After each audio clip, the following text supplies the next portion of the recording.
25 अप्रैल 2024। अस्सलाम वालेकुम मेरे दोस्तों, सजनों और बेलियों। आज मैं एक और फर्टिलाइज़र बनाने वाला हूं, ऑर्गेनिक फर्टिलाइज़र। क्योंकि आजकल हम अपने गार्डन में सब्जियों वाले पौधे ही लगा रहे हैं और सब्जियां बहुत इंशाल्लाह पाएंगे भी।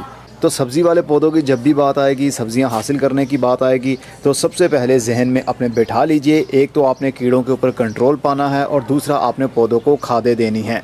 खादें भले ऑर्गेनिक दें या फिर केमिकल दें, लेकिन खादें देनी तो पड़ेंगी। तो आज आपको मैं बताता हूँ 21 दिन के अंदर और 3 महीने के अंदर तैयार होने वाली एक ऑर्गेनिक खाद, जो कि बहुत आसानी से आपको चीज़ें मिल जाएंगी। अपने घर में तैयार कर लीजिए। बस आपको पंसारी की दुकान पर तो जाना पड़ेगा एक बार 3 चीज़ें लेने के लिए। लेकिन ये चीज़ें दिखाने से पहले इस्तेमाल कैसे करना है वो बात करने से पहले मैं बता दूं आपको कि जो ये आप ड्रम देख रहे हैं, इसके अंदर हमने लिक्विड फर्टिलाइज़र बनाया था, जो कि इस्तेमाल कर करके मैंने ख़त्म कर दिया और थोड़ा सा बच गया था, उसको मैंने स्टोर कर लिया है। तो उस लिक्विड को स्टोर करने के बाद में अब ये जो ड्रम बच गया था, इसको खूब अच्छे से कल मैंने धो लिया है और इसको रात को मैंने रख दिया था छत पर। और इस वक्त तकरीबन दोपहर के 12:30 बजे का टाइम हो रहा है। तो सुबह 6 बजे की धूप इसको लग रही है। ये स्टेरलाइज हो चुका है। स्टेरलाइज करना बहुत ज़रूरी होता है ताकि जितने बुरे बैक्टीरियाज होंगे या पैथोजेंस होंगे वो किल हो जाएंगे। क्योंकि इसके अंदर सुंडियाँ भी पड़ गई थी। जब मैंने इसको ओपन रखा, मक्खियाँ आई, उन्होंने अंडे दिए, उनमें से सुंडियाँ बन गई, लार्वास बन गए। तो फिर इसके अंदर से काफ़ी बुरी बदबू भी आने लगी थी। इसलिए मुझे अच्छे से धोकर इसको फैलाना पड़ा। और जो गंदा पानी था ना, इसका बदबू वाला पानी, वो मैंने कुछ स्टोर भी किया हुआ है, अभी रखा भी हुआ है। वो हम स्टिल यूज़ कर सकते हैं, नो प्रॉब्लम। क्योंकि उसके अंदर खाद के वो सारे एलिमेंट्स जो सब्जियों के अर्क निकाला था बैक्टीरिया ने, वो सारा उस पानी के अंदर मौजूद है। तो बदबू वाला पानी भी आप खाद के लिए इस्तेमाल कर सकते हैं, उसको फेंकने की ज़रूरत नहीं है। लेकिन अगर आपकी नाक इजाज़त नहीं देती तो आप उसको फेंक सकते हैं। तो अब इसके अंदर मैं दोबारा बनाने वाला हूँ खाद। इसको धूप में पड़े हुए काफ़ी टाइम हो गया है और अब ये बिल्कुल खुश्क भी हो चुका है। और प्लास्टिक हीट होने की वजह से जितने भी बुरे बैक्टीरिया या फंगस था वो सब कुछ किल हो चुका होगा। तो अब इसके अंदर हम पानी भरेंगे और दोबारा से इसके अंदर खाद बनाएंगे, बहुत अच्छी ऑर्गेनिक खाद। तो इस ड्रम के अंदर मैंने पानी भर लिया है। रेशियो 10-3-1 का होगा, यानी 10 हिस्से पानी, 3 हिस्से वेस्ट या जिस भी चीज़ की आप खाद बनाना चाहते हैं वो, और 1 किलो गुड़। अगर आप 1.5 लीटर की पानी की बोतल के अंदर बनाना चाहते हैं तो 1 लीटर पानी के अंदर 300 ग्राम आपने कोई सा भी वेस्ट डालना है जिसकी भी खाद आप बनाना चाहते हैं, और 100 ग्राम गुड़ वो बोतल के अंदर डालकर भी बना सकते हैं। मैंने ज़्यादा बनाना होता है इसलिए मैं केजीज़ में लेकर चलूँगा इनको। अब ये 10 लीटर से ज़्यादा पानी है, इसके अंदर मैं 1 किलो गुड़ डाल दूंगा। गुड़ नया हो या पुराना हो आप इस्तेमाल कर सकते हैं। मैं इसको पीस नहीं रहा हूँ क्योंकि पानी के अंदर ये चीज़ कल तक डिज़ोल्व हो ही जाएगी। तो ये सारा हमने इसके अंदर 1 केजी डाल देना है। बहुत अच्छी खाद बनेगी आपकी और मुझे उम्मीद है कि आप भी अपने घर में बनाएंगे। आपको मालूम है ना, पाकिस्तान में मेरा पहला चैनल था जब मैंने रेगुलर बेस पर किचन गार्डनिंग की वीडियोस और हाउस प्लांट की वीडियोस बनाना शुरू की थी। 2013 से शुरुआत हुई थी। बेसिकली शुरुआत तो 2010 में ही हुई थी, लेकिन चैनल के ऊपर कोई इशू आने की वजह से 2013 में दोबारा से मैंने ये चैनल बनाया था, जिसको अब अभी वॉच कर रहे हैं। तो इतने सालों में मैंने बहुत कुछ सीखा भी और आप लोगों को सिखाया भी। तो अब मुझे ज़रूरत ये फ़ील हो रही है कि सब्ज़ियां उगाना ही हमें घर में आना चाहिए, ताकि हम गमलों के अंदर भी सब्ज़ियां लगा सकें और अपनी सेहत को भी अच्छा बना सकें। तो ऑर्गेनिक खादों के ऊपर भी बहुत सारी बातें करूँगा मैं। जैसे आपको हाउस प्लांट लगाने के बारे में पता चल गया, कलमे कैसे लगानी है, बीज कैसे उगाने हैं, कौन से मौसम में कैसा पौधा होना चाहिए, पॉली हाउस क्या चीज़ होती है, ये सब कुछ आपको पता चल गया। तो इंशाल्लाह आप देखेंगे, आप सब्जियां लगाने में भी आप मास्टर हो जाएंगे। एक टाइम आएगा इंशाल्लाह। और खाद बनाने के लिए जो मटेरियल यूज़ कर रहा हूँ ना, मेन चीज़ जो है वो है त्रिफला। त्रिफला एक ऐसा कुदरती फल होता है जो 3 दरख्तों से हासिल किया जाता है। इसमें आंवला, हरीड़ और बहीड़ा होता है, जिसको पंजाबी में आंवला, हरीड़ और बीड़ा कहते हैं। ये किसी भी पंसारी की दुकान से आपको मिल जाएगा, लेकिन उनको त्रिफला मत बोलिएगा। त्रिफला हो सकता है कि वो बना बनाया आपको कोई पाउडर दे दें, तो हो सकता है उसमें कोई कमियां हों। लेकिन हमने अलग अलग लेना है, जैसा आप पिक्चर में देख रहे हैं। मैंने भी अलग अलग लिया था, 1-1 पाव तीनों चीज़ें ली और उनको वहीं से मैंने चक्की से पिसवा भी लिया। त्रिफला इसलिए नाम पड़ा क्योंकि ये 3 फल होते हैं, इसलिए त्रिफला इसका नाम है। ये हर्बल मेडिसिन में बहुत ज़्यादा इस्तेमाल होता है। बालों को वॉश करने के लिए आंवले का बहुत इस्तेमाल किया जाता था, नहाने के लिए हज़ारों सालों से इसका इस्तेमाल किया जाता था। क्योंकि मेरे दादा हकीम भी थे, इसलिए मुझे थोड़ी सी नॉलेज है इस बारे में। और याद रखिएगा, हर जानदार चीज़ को सेम एलिमेंट्स की ज़रूरत होती है, लेकिन उनके खाने का अंदाज़ हर किसी का अलग अलग होगा और क्वांटिटी अलग अलग होगी। जैसे इंसान को भी कैल्शियम चाहिए, जानवरों को भी कैल्शियम चाहिए, माइक्रोब्स को भी कैल्शियम चाहिए, और पौधों को भी कैल्शियम चाहिए। Magnesium, sulphur, zinc, boron, iron, phosphorus, potassium, ये सब कुछ हम सभी को चाहिए। पौधों को भी, इंसानों को भी, जानवरों को भी, माइक्रोब्स को भी, हवा में उड़ने वाले परिंदों को भी, पानी के अंदर रहने वाले जानवरों को भी। लेकिन हर किसी का खाने का अंदाज अलग होता है, उसको पचाने का अंदाज अलग होगा और क्वांटिटी अलग होगी। इंसान को ज़्यादा ज़रूरत होती है लेकिन पौधों को थोड़ी कम ज़रूरत होती है। जानवरों को भी ज़रूरत होती है लेकिन वो ज़रूरत अपनी पौधों से ही पूरा कर लेते हैं। जो वो पौधे खाते हैं, पत्ते खाते हैं, उनके अंदर जो एलिमेंट्स होंगे उनकी बॉडी को वो लग जाते हैं। लेकिन हमारे घरों की सब्जियां जिन खेतों में उग रही हैं वहाँ पर तो पहले से ही डेफिशिएंसी है। कैल्शियम, आयरन, सल्फर, कॉपर, इस तरह के एलिमेंट्स तो मिट्टी के अंदर पहले से ही बहुत कम है, ना होने के बराबर। तो वो फलों में क्या आएंगे और हम सब्जियाँ खाकर क्या ताकत को अच्छा बढ़ा सकते हैं अपनी। इसलिए हमें ऐसी चीज़ों का इस्तेमाल करना पड़ेगा। इसके अंदर से अर्क निकालने के लिए हम ये काम कर रहे हैं। और ये खाद 2 तरीक़ों से तैयार की जा सकती है, 21 दिन के अंदर भी और 3 महीने के अंदर भी। मैं आपको दोनों तरीके बताता हूँ, लेकिन मैं इसको 21 दिन के अंदर तैयार करने वाला हूँ। हमने इसको पिसवा लेना है। ये 1.5 किलो तकरीबन बन गई और इसके अंदर मैंने 1 किलो गुड़ डाला है, जबकि ये 3 किलो होनी चाहिए थी। अभी ये 1.5 किलो मटेरियल है, इसलिए आधा किलो गुड़ होना चाहिए था, लेकिन मैंने 1 किलो गुड़ डाला है। वो क्यों डाला है? क्योंकि मैं चाहता हूँ एफिशिएंसी बढ़ जाए। मिठास बैक्टीरिया की खुराक है, मिठास फंगस की खुराक है, शुगर, कार्बोहाइड्रेट्स ये उनकी खुराक है। ये उनको मल्टीप्लाई करने में काफ़ी मददगार साबित होता है गुड़। और अब ये वाला पाउडर हम जो तकरीबन 1.5 किलो का है, ये सारे का सारा इस पानी में डाल देंगे।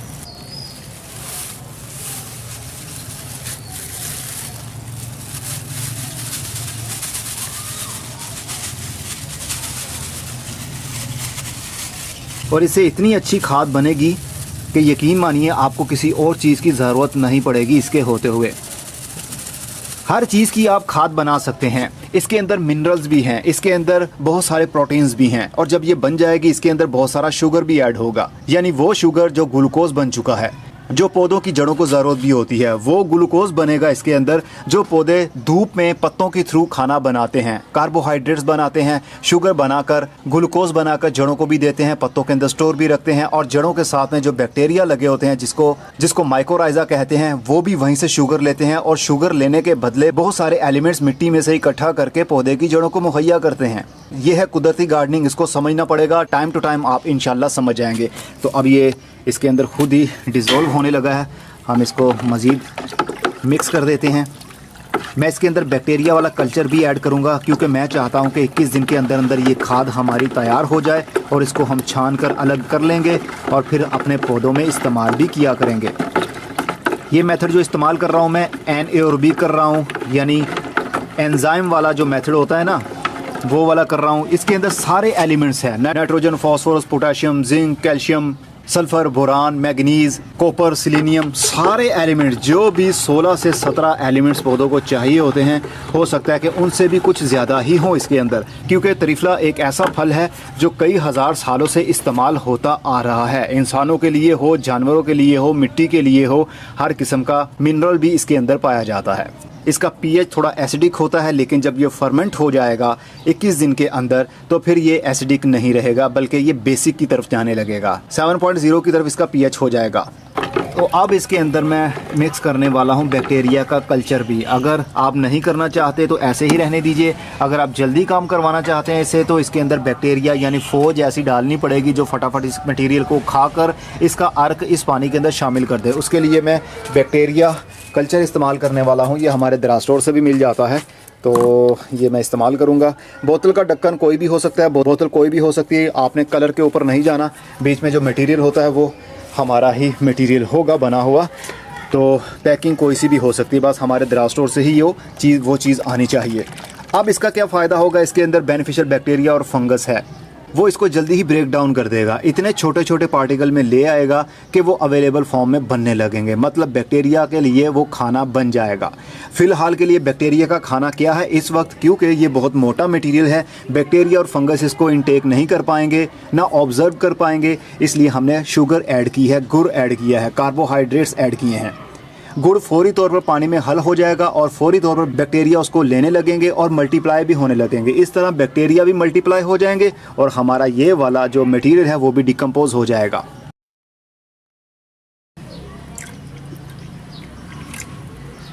पहले मैं अक्सर कहता हूं कि पहले इसको मल्टीप्लाई कर लीजिए और उसके बाद ही खाद बनाइए जो भी बनानी है, लेकिन इस केस में घबराने की ज़रूरत नहीं है क्योंकि हम हरा मटेरियल कोई सब्जियों का वेस्ट इसमें नहीं डाल रहे, इसलिए हमें अलग से कल्चर को तैयार करने के बाद खाद बनाने के लिए ज़रूरत नहीं है। डायरेक्ट हम कल्चर को भी डाल देंगे और पानी डाला जैसा आपने देखा अभी तक वैसा कर देंगे और इसको खूब अच्छे से मिक्स कर लेंगे ताकि बैक्टीरिया वाला पानी इस लिक्विड के अंदर मिक्स हो जाए और उसके बाद हम इसको एयर टाइट करके बंद कर देंगे। एयर टाइट करके बंद मतलब जैसे कि हम एंजाइम बनाते हैं ना बोतलों के अंदर, वो दिखाता हूँ आपको।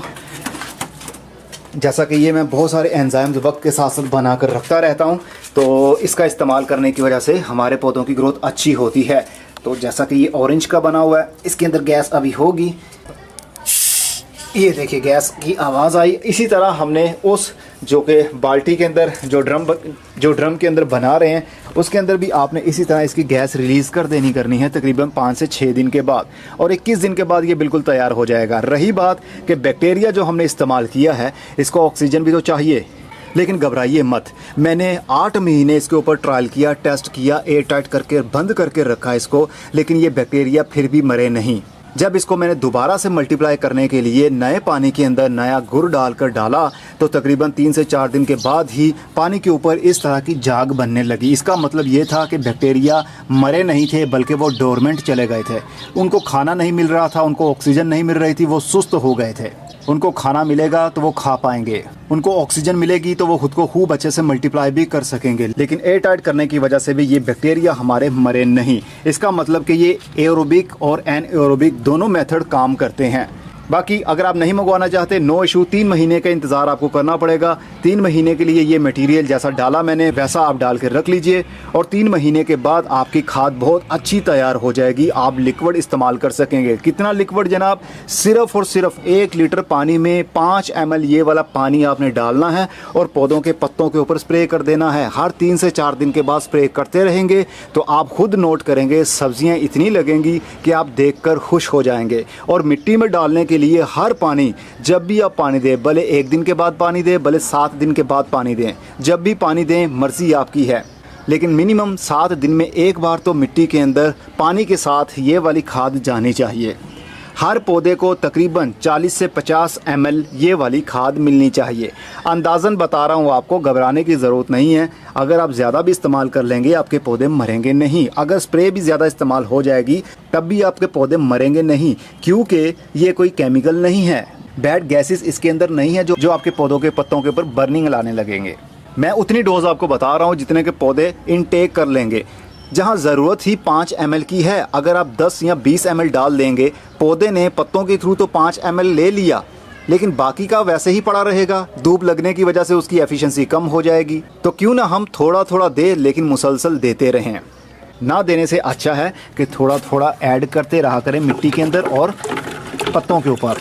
ये वीडियो लंबी तो हो गई, लेकिन बहुत सारी इन्फॉर्मेशन से भरी हुई वीडियो है उन लोगों के लिए जो अपने घरों में गमलों के अंदर किचन गार्डनिंग करना चाहते हैं, सब्जियां लगाना चाहते हैं, हाउस प्लांट्स जिनके पास हैं, फूलों वाले पौधे जिनके पास हैं, या पत्ते देने वाले खूबसूरत पौधे जिनके पास हैं, जैसा कि हमारा ये मनी प्लांट है, ऐसे पौधे हैं, तो फिर आपको इन खादों की ज़रूरत नहीं पड़ेगी। आप NPK 20-20-20 का इस्तेमाल कर सकते हैं। लेकिन जब सब्जियों की बात आती है, और इसका रिजल्ट भी आपको सब्जी वाले पौधों में ही ज़्यादा देखने पर नज़र आएगा। जब आप इसका इस्तेमाल करते हुए तकरीबन आपको 14 दिन या 1 महीना गुजर चुका होगा, आपकी मिट्टी फर्टाइल रहेगी, आपकी मिट्टी के अंदर माइक्रोब्स रहेंगे, आपकी मिट्टी के अंदर केचुए पैदा होंगे, ऐसे कीड़े भी पैदा होंगे जो हमें नज़र नहीं आते और ऐसे कीड़े भी होंगे जो हमें नज़र आते हैं।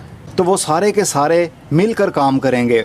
नाइट्रोजन फिक्सिंग वाला बैक्टीरिया क्या करेगा? हवा से नाइट्रोजन लेगा, क्योंकि हमारी हवा में 78% नाइट्रोजन पाई जाती है, लेकिन पौधा उस नाइट्रोजन को, जबकि वो 78% है, वो पौधा डायरेक्ट हवा से ले नहीं पाता, वो मिट्टी से ही ले पाएगा या पानी से ले पाएगा। तो हवा से नाइट्रोजन कौन लेकर देगा पौधे की जड़ को? वो नाइट्रोजन वाला बैक्टीरिया है। जिंक मिट्टी के अंदर पड़ा हुआ लेकिन पौधा ले नहीं पा रहा, तो जिंक वाला बैक्टीरिया लेकर देगा। फास्फोरस वाला बैक्टीरिया तो वो लेकर देगा। याद रखिए, कुदरत ने किसी भी चीज़ को बिला वजह पैदा नहीं किया। केले के अंदर बहुत सारा पोटेशियम पाया जाता है, उसके छिलकों के अंदर भी बहुत सारा कैल्शियम पाया जाता है। अगर हम उसको भी फर्मेंट करके पौधों में देंगे तो कुदरती तौर पर बंद बोतल के अंदर भी केले के छिलके के अंदर से पोटेशियम वाला फंगस और बैक्टीरिया निकल आएगा, क्योंकि कुदरत ने हर चीज़ का इंतज़ाम उसके अंदर पहले से ही करके रखा है। पालक के अंदर आयरन है तो आयरन वाला बैक्टीरिया पालक के पत्तों में मौजूद होता है। दूध के अंदर कैल्शियम है तो दूध के अंदर पहले से ही बैक्टीरिया ऐसा है जो कैल्शियम बनाता है। दही के अंदर लैक्टिक एसिड बैक्टीरिया ऐसा है जो कि हर वक्त मौजूद रहता है और लाखों खरबों की तादाद में मौजूद रहता है। जो हम एक चम्मच खाते हैं ना, पता नहीं कितने खरबों हम लैक्टिक एसिड बैक्टीरिया खा रहे होते हैं। तो हर चीज़ बैक्टीरिया के ऊपर डिपेंड कर रही है। कुदरत ने ड्यूटी लगाई हुई है बैक्टीरिया की। भाषण बहुत ज़्यादा लंबा हो गया है बस अब, क्योंकि बहुत सारे लोगों को मेरा भाषण पसंद नहीं आता। वैसे मैं एक बात बताऊँ, अगर हम मोबाइल के ऊपर शॉर्ट्स देखने लगें या फिर टिकटॉक खोल लें तो हमें टाइम का पता ही नहीं चलता। बस अंगूठे से स्वाइप करते रहें, ऊपर नीचे करते रहें, नई नई वीडियोस आती रहती हैं, हमें घंटों गुजर जाते हैं लेकिन हमें टाइम का एहसास ही नहीं होता। हमारा हाथ सुन्न पड़ने लगता है लेकिन हमें एहसास नहीं होता। लेकिन जब बात आती है ना इन्फॉर्मेशन कोई आपकी नॉलेज में इजाफा कर रहा है तो फिर थोड़ा सा टाइम भी हमें बहुत टाइम टेकिंग लगता है कि ऐसा लगता है हमारा टाइम बर्बाद हो गया। तो व्हाट्सएप के ऊपर, मोबाइल के ऊपर कितना टाइम आप वेस्ट करते हैं, नेवर माइंड, ये रियलिटी है। जो अच्छी बात होती है ना उसको हम इग्नोर करने की कोशिश करते हैं और कहते हैं कि हमें बस 1 से 2 मिनट के अंदर अंदर उसका पता चल जाए, बस डेट्स इट। लेकिन इन्फॉर्मेशन मिलेगी तो आपको पता चलेगा ना। बाय द वे उन लोगों से एडवांस में सॉरी कि वीडियो काफ़ी लंबी हो गई, लेकिन इस वीडियो में कोई भी बेकार की इन्फॉर्मेशन तो थी नहीं। तो सुनने के लिए शुक्रिया, देखने के लिए मेहरबानी, आपके फ़ायदे की ही थी। अब इसको मैं एयर टाइट करके बंद करने वाला हूँ। एयर टाइट हम इस तरह करेंगे, ये देखिए इसके ऊपर हमने एक शॉपर लगा दिया और अब इसके ऊपर हम ढक्कन लेंगे और इसको एयर टाइट बंद कर देंगे। लीजिए जनाब, ये बिल्कुल एयर टाइट हो गया। अब इसके ऊपर थोड़ा सा हम वेट भी डाल देंगे ताकि हवा की गुंजाइश निकलने की या कीड़े आने की बिल्कुल ना रहे। अगर इसके अंदर कीड़े पैदा होते हैं तो गंदी बदबू आने ही लगेगी। लेकिन हमने इसको एयर टाइट इसलिए कर दिया है ताकि बाहर वाला कीड़ा अंदर ना जा सके और अंदर वाली हवा जल्दी बाहर ना निकल सके। हर 3 से 4 दिन के बाद जैसे जैसे इसके अंदर गैसेस बनने लगेंगी, हम थोड़ा सा ढक्कन को ऐसे ऊपर करेंगे तो गैस खुद ब खुद ही बाहर निकल जाएगी, बिल्कुल वैसे ही जैसे प्रेशर कुकर में होता है। तो 21 दिन के बाद या 25 दिन के बाद ये बिल्कुल खाद तैयार हो जाएगी। जब ये तैयार हो जाएगी आपको दिखाऊंगा इस्तेमाल कैसे करना है, उसके ऊपर अलग वीडियो बना दूंगा। आप भी आज से ही बना लीजिए, लेकिन सूरज की धूप में नहीं रखना है, इसको शेडी एरिया में रखना है या किसी रूम में भी रख सकते हैं, आप अंधेरी जगह पर भी रख सकते हैं। आजकल गर्मी के दिन है इसलिए फर्मेंटेशन जल्दी कंप्लीट हो जाती है। सर्दी के दिन में टेम्परेचर ठंडा होता है इसलिए फर्मेंटेशन काफ़ी लेट होती है। अब मैं चलता हूँ, अपना बहुत सारा ख्याल रखिएगा। खुदा हाफिज़।